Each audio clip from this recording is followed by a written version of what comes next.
Welcome to our 45th episode of Believe in TCU. As part of the Believe Network, I'm Zion Trammell, joined by my guy Seth Dowdle. Playoff college baseball is here, the 64 team bracket.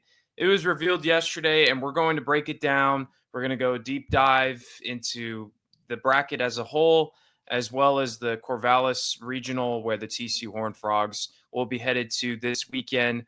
Obviously back in playoff baseball, headed to the regionals. But I'm going to hand things over to Seth. He's got the whole bracket breakdown. Seth, why don't we? I'll let you get started here about things you want to talk about when it comes to all the regionals. Yeah. Thank you. 64 teams in 16 double elimination regionals, going on to 8 best of 3 series super regionals, and then we're back to an 18 double elimination tournament. Is it not the most complicated bracket in sports? Some are saying. It actually is. Like, I was trying to explain it to someone who had no idea what it was, and I found myself going, this is complicated. Unnecessarily, perhaps. But it's fun. It's a really fun format.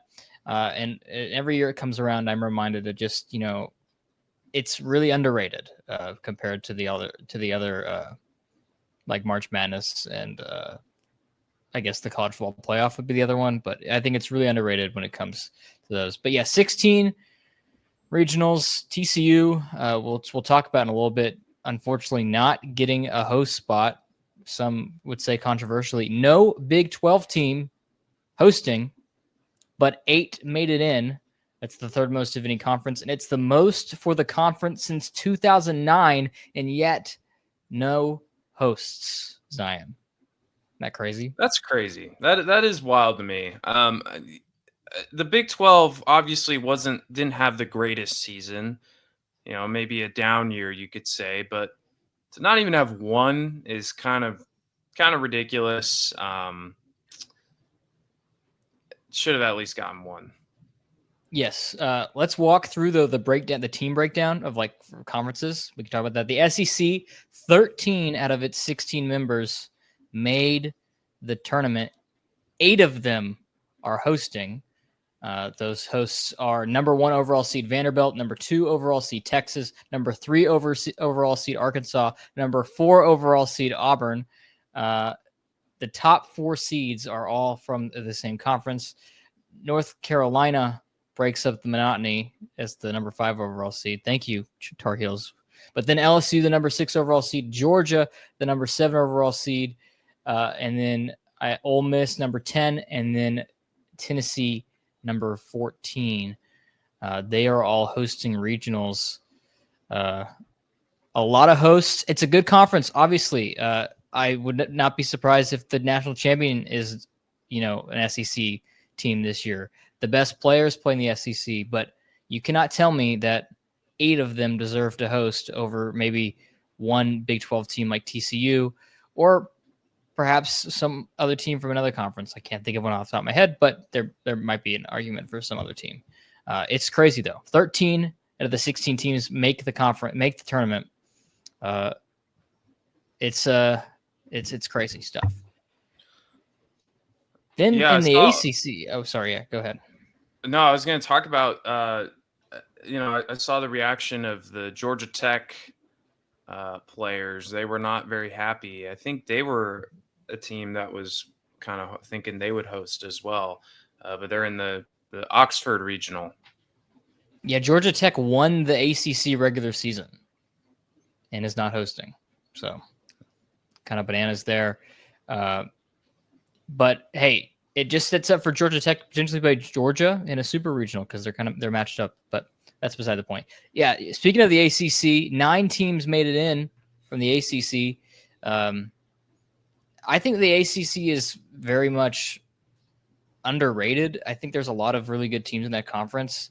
North Carolina, Florida State. You just mentioned Georgia Tech. Duke also in the mix there, as well as Clemson, who's hosting. Definitely a lot of good teams out of the ACC. So don't be surprised if they don't make a run. But yeah, the Big 12, that's kind of more pertinent for TCU's purposes. Obviously, TCU, I'd say, was the Big 12's best hosting possibility. The resume certainly fit. You compare it to others, I think that there was a very reasonable argument to be made that TCU deserved to host a regional here. It absolutely wasn't a slam dunk, though, and TCU didn't do themselves any favors in the non-conference by losing that series to Southern Miss and then also losing to Arkansas at Globe Life Field. You maybe beat Arkansas and win that series against Southern Miss. Maybe the tides turn a different direction. I saw some people online saying had TCU beaten Arizona in the Big 12 title that they would have hosted. I do not believe that's the case. I think that I don't think that win does much for them. But TCU not hosting. Arizona, who won the Big 12 title, they are not hosting either. They're going to Eugene and the Oregon Regional. West Virginia is heading to Clemson. I almost just said Oklahoma heading to Chapel Hill, but Oklahoma is not in the conference anymore. Checkmate Seth there. Oklahoma State heading to Athens. Arizona State getting to Los Angeles, and then Kansas State heading to Austin. So those are the Big 12 teams in the field. Oh, Cincinnati heading to Tennessee as well. Yeah, I was a little surprised that Cincinnati got in there. I was like, who let them in? I don't know. I just was a little shocked. I mean, they did have a hot streak at one point during the season, but I can't lie. I was a little surprised to see Cincinnati get in there. But hey, good for them. I hope they do well. Yeah, 3 out of the last, they do last 4 in and first 4 out. 3 out of the last 4 in were Big 12 teams. Oh, wow. I believe Cincinnati, Arizona State, and Kansas State were the last 4 in, or 3 of the last 4 in. Yeah. Kansas State didn't do themselves any favors. Same with Arizona State, by Arizona State losing to BYU. Yeah. In the Big 12 tournament. Yeah, they did not do themselves any favors in that tournament. Really, the way it panned out was the only team it kind of really benefited was TCU. Like West Virginia, they got demolished by Arizona. And then, yeah, even if Arizona won the tournament, they still weren't going to probably host. And then the only shot was that TCU is going to win, and maybe they would have had a chance. I don't know. And then they lost the Big 12 tournament. So, kind of unfortunate there. But, yeah, I think with TCU not hosting, certainly it sucks. Obviously the Frogs have been really good at home. That I can totally understand Southern Miss, being ahead, because head-to-head should matter. In some sports it doesn't apparently, but in baseball, I'm glad it does. I'm glad that in this situation it does, and Southern Miss got the right to host because they came to Lupton and beat us, and they're a really good team, and I hope they do well. But I hope that it'll motivate the guys a little bit. We saw on Twitter Noah Franco, a few other guys, Cole Kramer, tweeting their thoughts about it, and like, all right, cool, fine. We'll play with that. We'll prove them wrong. And so I like that they're having that mentality, and I hope that motivates them a little bit more to play really well in the regionals and show the committee, hey, you made a mistake by not letting us host, but we're gonna still win ball games.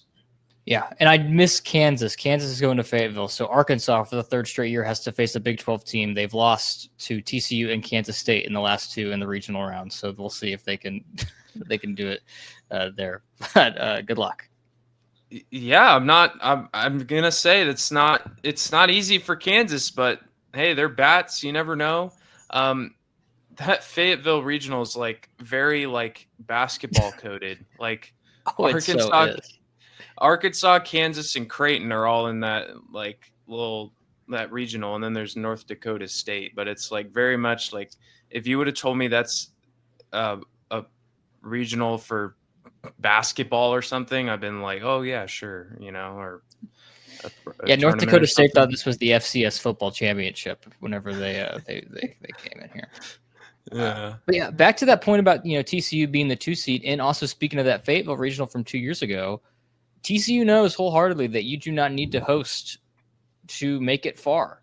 The last time TCU hosted, they were bounced in their own regional back in 2021, and then the last time they made the tournament in 2023, they made it to the Final Four in Omaha as a 2 seed in a regional. So they know that you don't need to host, but it would have been a lot of fun to be able to see the Frogs play one last series at Lupton this year. And hey, it might happen if things, break the right way in the regional and super regional round. But looks like TCU will be on the road for the rest of the season. It is what it is. It's not much they can do there. Do you want to do? Actually, we'll save. Do you want to do predictions? But maybe we could save that for the end for the regional for each regional. We'll save that for the end. Okay, that works. We'll cap it off at the end. Now we'll specifically talk about TCU because they had a really good Big 12 tournament. They took care of business in their first game against Houston. I don't know why I couldn't remember that.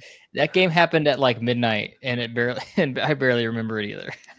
Yeah, they took care of business. Tommy Lepore had a great performance, and then really it was that win against Kansas. We're like, oh man, that was a butt whooping at Globe Life Field. Really from the jump, just offense explosion, especially from Jack Bell, who had 5 RBIs in that game.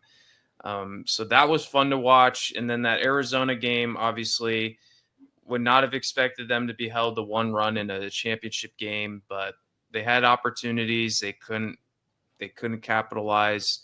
Braden Sloan could only hold them down for so long, and then they finally broke through in the 9th with the home run and then eventually winning that game. So it sucks. I don't feel super upset about it, though. It is what it is. There's more important games to play at this point. Yeah, it really does stink that you don't get any hardware, at least from the conference this year. Especially when you go into that 9th inning up a run, just needing 3 outs. And as you said, Braden Sloan could only hold it down for so long. I understand the decision to bring him out for the 9th, but bringing him out for the 10th was a bit questionable for me. Kind of splitting hairs there. He was pitching well. We found out later that Cayman Parker and one other name, I think, were unavailable to come out of the pen. So that maybe, informed Sarlos's decision to keep Sloan in there, given the, kind of lack of options. Little worried about Parker's unavailability there. It does not really bode well for a regional round here coming up a couple of days, but we'll cross that bridge when we get there, I guess. But yeah, as you said, stuff happens. It really was like this game was on the offense. They couldn't get it done against a really good Arizona team. And it's kind of was reminiscent a little bit of that series in Tucson. TCU had a couple leads late. Bullpen came in and gave up a couple runs, and then TCU couldn't, retaliate. But unfortunate way to end it for sure. But as you said, there are more important games. And you hope that the Frogs can, get a little angry with their placement, get a little angry with how the Big 12 tournament ended, and go into Corvallis and take care of business. Yes, let's get into that now. So they, again, in Oregon State's regional, they are the 2 seed. They will take on USC in their first game, and then the other team is Saint Mary's, the Gales. So. One team from the Bay Area, one team in Southern California, and then Fort Worth, Texas, headed to Corvallis. I actually saw this tweet earlier. It's the furthest of 2 seeds having to travel for the regionals, 2,028 miles. It's the closest to that is Northeastern going to Florida State, which is 1,302 miles.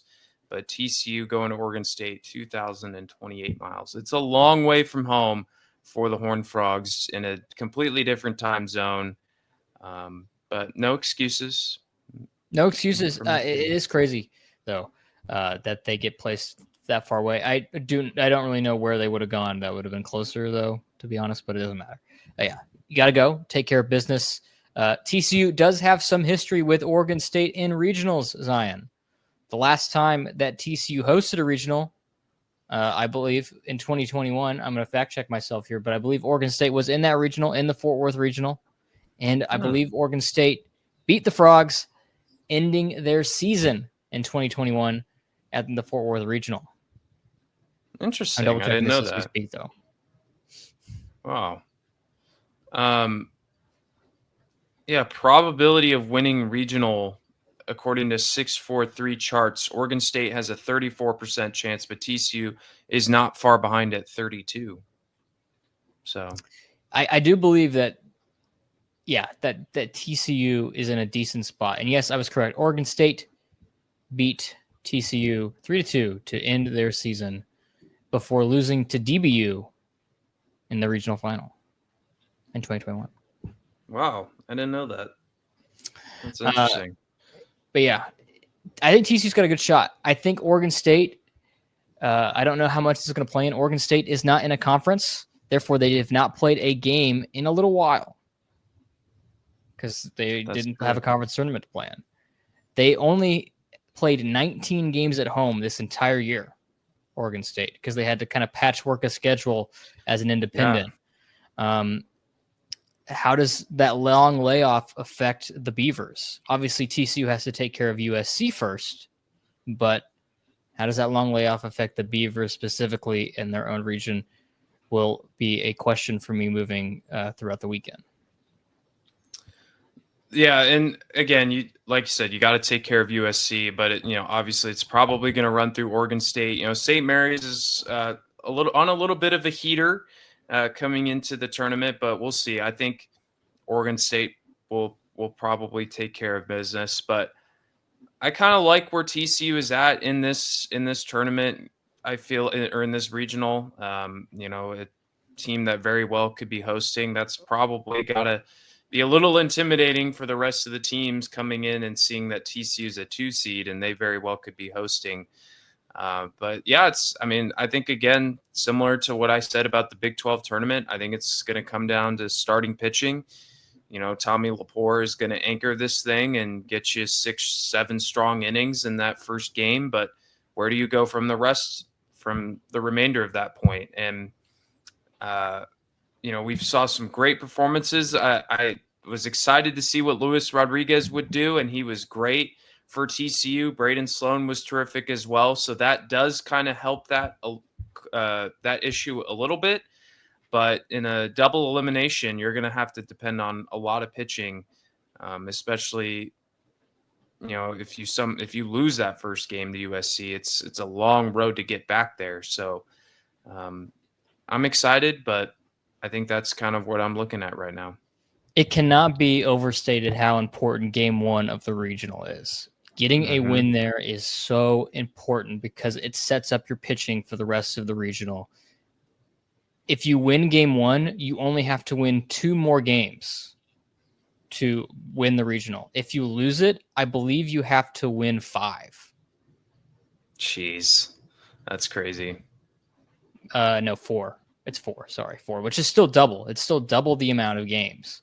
And yeah, it is crazy how big a deal that is. And that is why I believe Saros will throw out Tommy Lepore into that game one to try and just, you got to get to the game 2. It's probably going to be against Oregon State, and you go from there in terms of the pitching. And you kind of hope that your offense can buoy you throughout the rest of the regional. Yeah, the offense definitely has got to be a little better than what we saw against Arizona. I'm not too concerned about it. It's not like it was an issue throughout the tournament. They did really well against Houston. They were good against Kansas. So not something that I'm super concerned about. But yeah, that first game is so important. And I think you feel confident as you can ever be if you've got Tommy Lepore on the mound. Just been an absolute ace for TCU all season. And yeah, Bats got to wake up. We saw some good stuff from Jack Bell, and I think they'll be okay there. But this will be fun. I wanted to read this really quick because I was looking up, Oregon State, trying to do a little bit of research on them, and I saw they had like a Oregon State on SI thing. So I wanted to see what they thought about TCU. So this is what they said, that TCU is well coached and experienced. Former MLB sinker ball specialist Kirk Saarloos commands the Horned Frogs, who he has honed into a national title contender. The Fort Worth, Texas school reached 5 College World Series since he joined the staff as an assistant in 2012. This was the funny part. The one-time Oakland Athletics reliever was put in charge of the TCU program in 2022. I'm sorry, just the way that was put was hilarious. Anchored by high-profile transfers from Texas A&M, Ohio State, and a globe-spanning recruiting effort, including Southern Oregon's own Trey Newman, the Horned Frogs are a legitimate threat to steal Oregon That's hilarious. State's Trey Newman spot. hasn't played in months. Yeah. Yep. To steal Oregon State's spot in the Supers. I was like, of all the people, I would have kind of expected someone else other than Trey Newman, but I guess he's from Oregon. So, but so obviously they think very highly of us. We think highly of Oregon State as well, but I'm always interested in hearing what other schools think about TCU when they may not be super familiar with us. Yeah, and if you're not super familiar with Oregon State, I mean, I kind of alluded to it earlier. You should be really. It's really admirable what they were able to accomplish this year. They obviously, with the whole Pac-12 dissolution, them and Washington State were kind of thrown into a tizzy in terms of football, but also all the other sports. Washington State, I believe, joined the Mountain West when it came to this year for baseball, but Oregon State did not join a conference and were forced to kind of throw together a schedule which only featured 19 home games, and much of it was on the road. And they were still able to go out there and put out a team that's awesome, right? They were still able to pitch like, hey, we're still an awesome program, still come to us even though we don't have a conference, and also be good enough to earn the number 8 overall seed. So definitely an admirable, job by the Beavers. And I mean, it's a really good program. They won a national title in 2018. They won 2 in the 2010s. So definitely not to be trifled with that program up in Corvallis. But if Trey Newman has anything to say about it, then TCU is going to be winning this regional. I have a feeling he's not going to have much to say on the field. He might have some stuff to say off the field about going to Oregon, but I can't say that he's going to have a lot to say on the field. But that's just my opinion. They have that's so funny. I think that's hilarious that they mentioned that. They got a couple guys that have started 14 games each this season. Ethan Kleinschmidt, a sophomore with a 3.84 ERA.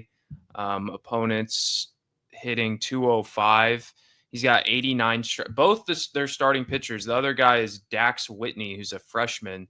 They both have 89 strikeouts. Pretty good walk to strikeout ratio. I imagine that TCU will see one of those guys should they beat USC. And obviously their hitting is very tremendous as well. A bunch of guys hitting above 300. So they are very, very good. It doesn't matter who they've played this season. I think they beat UC Irvine, who I believe they're in this tournament, right? They are. They are a 2 seed in the drumroll, please, drumroll, please, in the UCLA regional. Okay. So it doesn't matter where they've played. It's even more impressive to me that they aren't even in a conference and the number 8 overall seed, given the way that they seeded the rest of these teams. So definitely nothing to take lightly at all, but excited for the Horned Frogs to get out there and hopefully make it to the supers and make a deep playoff run, because I think this team can certainly do it. They've given me no doubts any doubts that they can't do it. So yeah, I like where they're at. And you certainly don't want to underestimate USC either. I know we're talking a lot about Oregon State when obviously TCU has to beat the Trojans first. USC, the last team into the tournament. They also were kind of playing with some adversity. They don't have a home field at the moment due to some renovations on campus. So they're kind of been playing around the greater Los Angeles area at just, some, I think, Loyola Marymount's field and whatnot. But into the tournament for the first time in a while for USC. TCU played USC last year if you recall, at Globe Life Field, and it did not go well for the Trojans.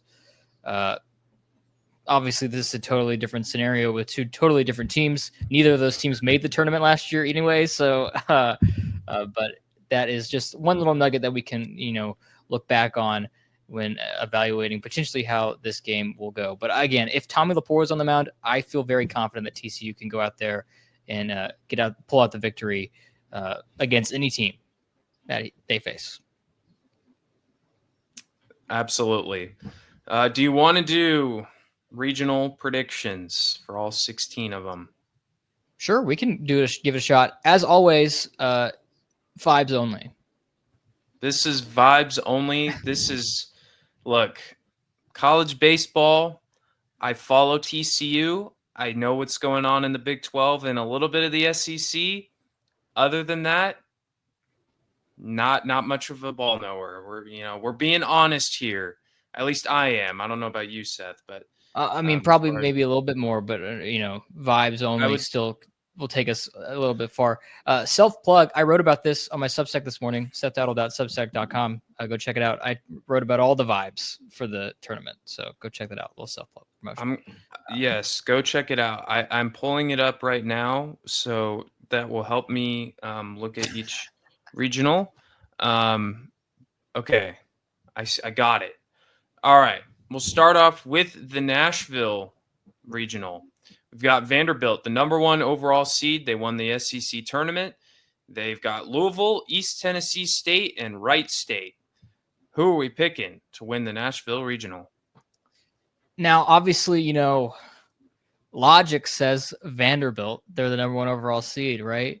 But this would be a vibes pick if I picked the best team in the tournament. Louisville, all the way. Go Cards. All right. Louisville. Love it. Okay. I'm gonna stick with Vanderbilt because I did watch Vanderbilt play a little bit in the SEC tournament. They are very good. So good. They are amazing. Jack Leiter went there. Jack Leiter and Kumar Rocker, former future Rangers closer Kumar Rocker, went there. They kind of pulled the rug out from Texas to earn this number 1 overall seed. It was projected for months, maybe not months, but weeks. This was going to be Texas's spot, and then Vanderbilt last second buzzer beater to earn the number 1 overall seed. Definitely earned it for sure. Absolutely. So Vanderbilt, Louisville. Sorry, East Tennessee State and Wright State, but not meant to be.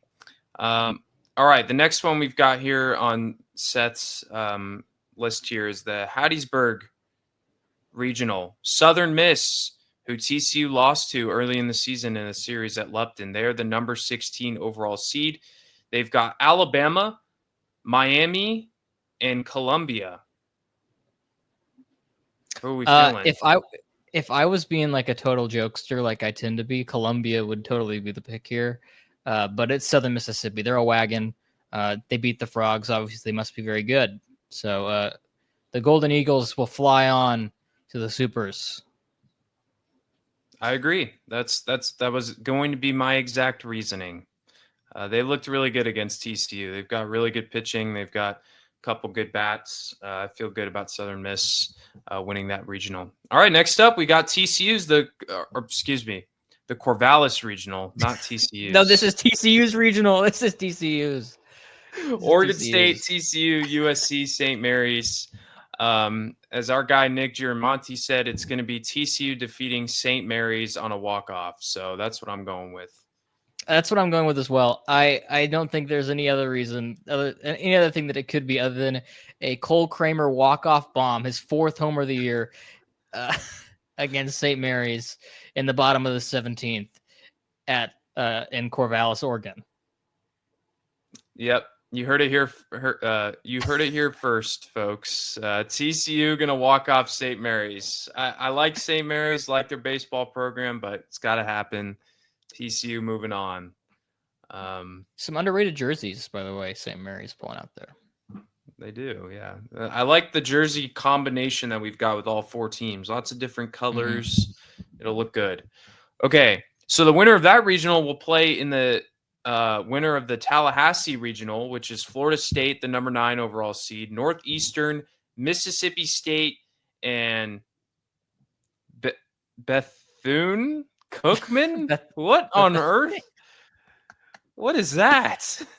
That's a school somewhere. Oh, I'm sorry, They're not guys. winning the Whoever's regionals. Spoiler alert. So we're not going to know about them for long.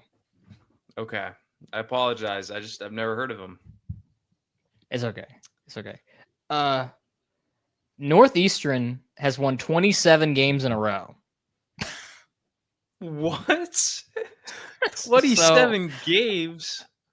So I know Florida State is very good. Florida State has some of the most underrated jerseys in college baseball. They've made like this, they're like a top 5 team to make the tournament, but they've never won it.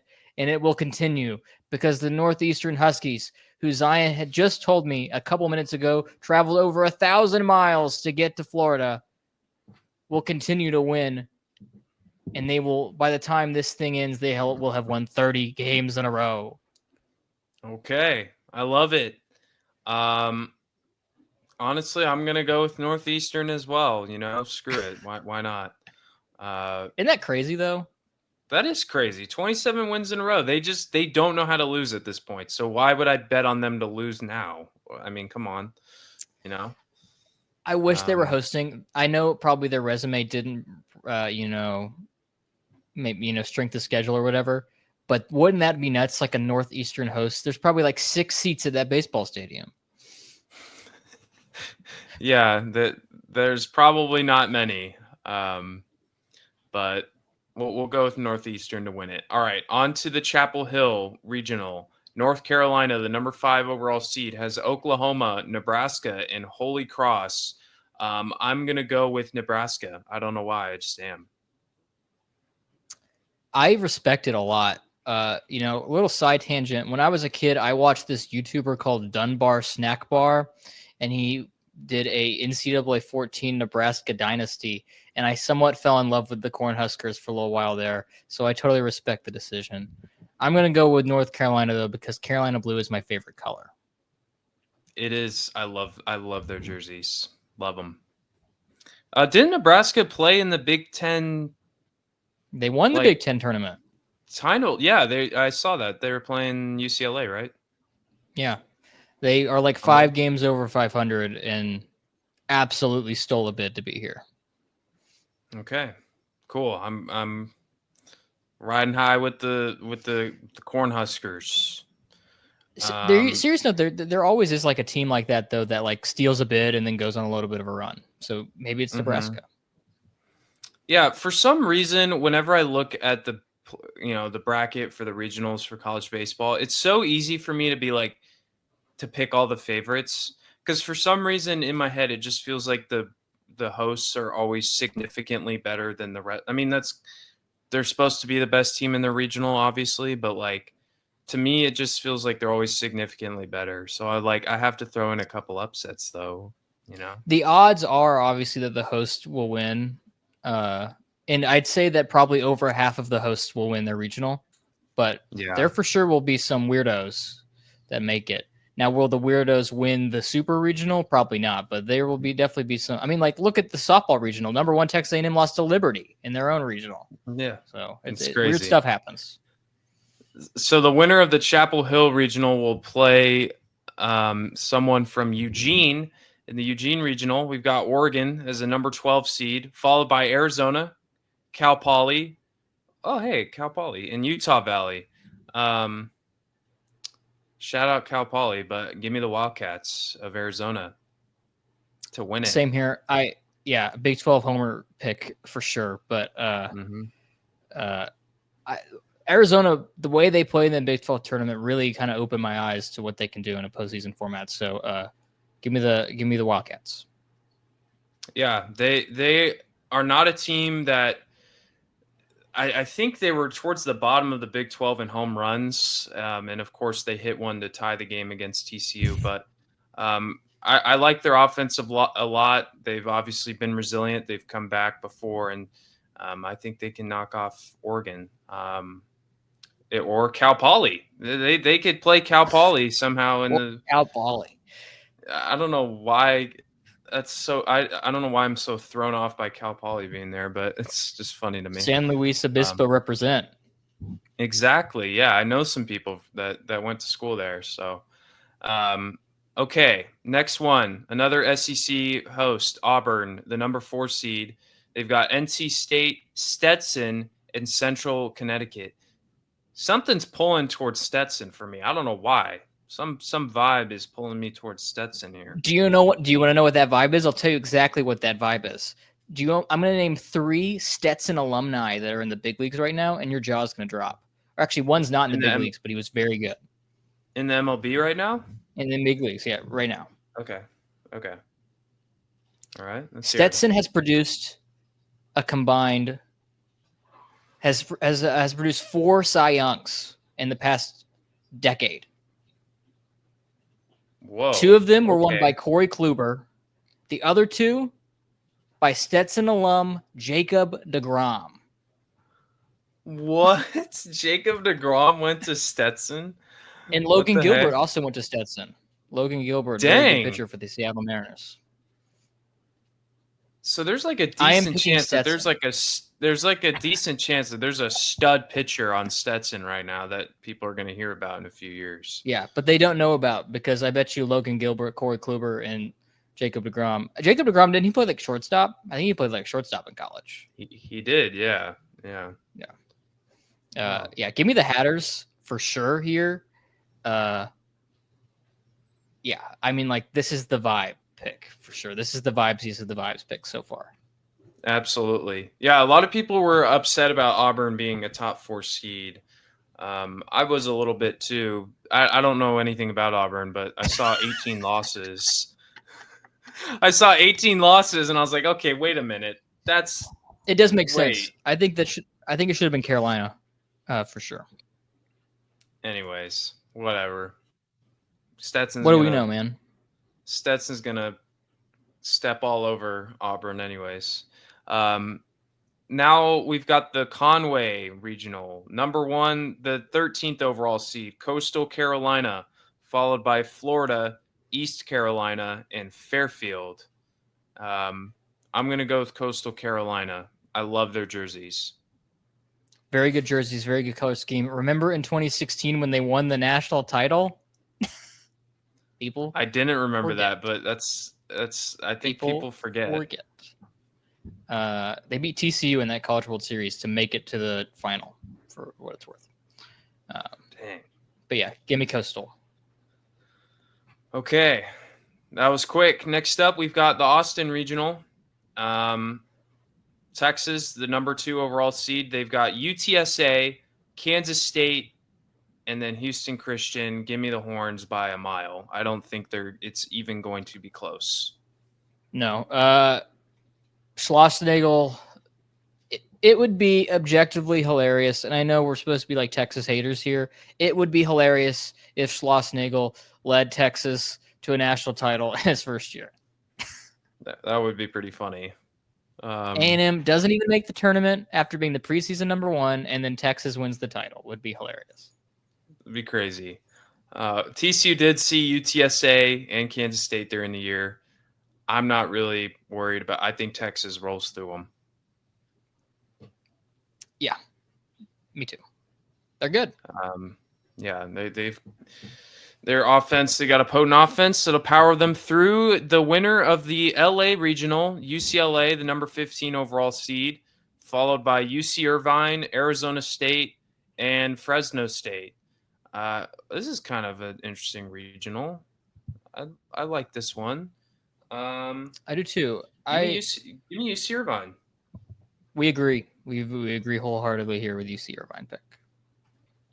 Yeah. This is turning into a what would I like to see, and I think that we kind of agree on like who we'd like to see win. Which that also kind of goes hands in hand with vibes, I believe. But yeah, give me the Anteaters. Great mascot, really good baseball program too. Here's the thing. You're going to hear on a bunch of different podcasts people giving their well thought out analysis on who's going to win regionals, and why should we have to do that? You know, why can't we be a little just pick vibes? That's what the people want to hear. They don't want to hear this. Why should we waste breath on OPS and RBIs and ERA. Yeah, Those don't matter. they don't. I know that Arizona State scored like a bajillion runs against TCU early in the season, and I was there for that game. So Arizona State, hey, you better hope all three of those teams in that regional better have some good pitching, or Arizona State's gonna tee off on your pitching staff. So look out. Okay, wow, we still have a lot more left. Okay, Athens, Georgia is the number 7 seed. Duke, Oklahoma State, and Binghamton. What? Okay, give me Georgia. I don't know. Oklahoma State. Yeah, I don't. Yeah, I feel like I haven't picked a host in a while. Go Georgia, I guess. Yeah. Even though I made a vow to myself after that national title game in 2022 that I would never pick Georgia to do good in anything. I guess they win here. Yeah. All right, the Oxford Regional. Ole Miss, the 10 seed, got Georgia Tech, Western Kentucky, and Murray State. Who do we got? The vibe. Okay, so there's a TCU vibes pick in here. Do you remember Hunter Wolf? He played outfield for TCU. I think he graduated in 2021, I believe. He is now a GA assistant at Murray State, I believe. So that would be the TCU vibes pick. But I think I'm going to go with Georgia Tech here. They are kind of in a similar spot as TCU where they kind of feel a bit spurned by the committee. I mean, you mentioned their reaction. It was hilarious, actually. They looked pissed. They looked so mad. I think they go into Oxford and take care of business. Yeah, there was one player that was clapping and excited, and then everyone else was like trying to tell him to stop. And he's like, "Oh, okay, just gonna stop here. Just gonna stop." We're not supposed to be happy, I guess. All right, give me Georgia Tech, Baton Rouge. We got LSU, the number 6 seed, with Dallas Baptist, Rhode Island, and Little Rock. I'll just take LSU. My heart says DBU, though. My heart's tugging on me, and I'm going to do it. Pulling towards DBU. You're going to take them? Yeah, I really think that it'd be cool if DBU were to make a super. I think that'd be cool. And we were talking before the show because obviously, Zion, if you're unfamiliar, called baseball games for South Lake Carroll, and he was at DBU this past weekend, and you were mentioning how awesome that field is. It would be cool to see Super Regional there. Yeah, it would be cool. It is a beautiful ballpark, and I had a good time there. So nice campus. I'll be rooting for DBU. But again, I don't know. I've not watched much DBU baseball this year. So next up, we got the Clemson Regional, another Big 12 team in here. Clemson's the 11th seed. They've got West Virginia, Kentucky, and USC Upstate. Okay. Give me the Mountaineers because, hey, they were dominant during the regular season. They ran into a wall with Arizona. I like the vibes here. I respect that, but I think I'm going to go with Clemson here. I'm going to stick with the host seed Clemson. Yeah. All right.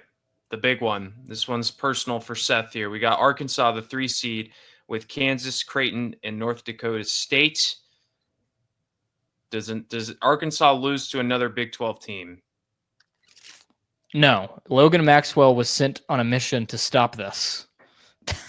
To stop this madness. Yeah. And I believe that I think they get through it. This is a really tough regional, though. Creighton won the Big East tournament, and the Big East regular season is really good. Kansas is having their best season in forever. And North Dakota State's a warm body, I guess. But it's a really tough regional for sure. But I think Arkansas is really good. I think they're top to bottom. Arkansas might be the most complete team in the country. So give me the Hogs.